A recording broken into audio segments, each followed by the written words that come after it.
નમસ્કાર મિત્રો, મારી ચેનલમાં તમારું સ્વાગત છે।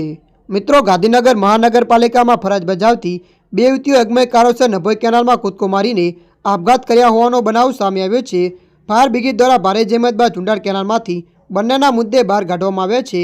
આ અંગે અડાલજ પોલીસ મથકના ઇન્સ્પેક્ટર LD આડેદરાએ જણાવ્યું કે ગઈકાલે રાત્રે 8 વાગ્યાની આસપાસ એક યુવતી કેનાલમાં પડતું મૂકતા પહેલાં પોતાના પરિવારને ફોન કરીને જાણ કરી હતી કે પોતાની બહેનપણી સાથે આપઘાત કરવા જઈ રહી છે। જે બાદ પરિવારજનોએ તેનો સંપર્ક કરવાનો પ્રયાસ કર્યો, પરંતુ બંનેના ફોન સ્વિચ ઓફ આવતા હતા। આથી પરિવારજનો દ્વારા પોલીસને જાણ કરવામાં આવી હતી। આ બાબતની જાણ થતાં અડાલજ પોલીસ અને ગાંધીનગર ફાયર બ્રિગેડનો કાફલો નભોઈ કેનાલે પહોંચ્યો હતો।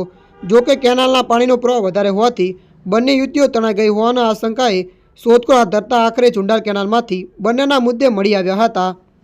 ત્યારે મિત્રો, હાલ માટે આટલું। મળીશું નવી અપડેટ સાથે। જો તમને અમારો વિડીયો પસંદ આવે, લાઇક, શેર અને સબસ્ક્રાઈબ કરી નાખજો। ધન્યવાદ।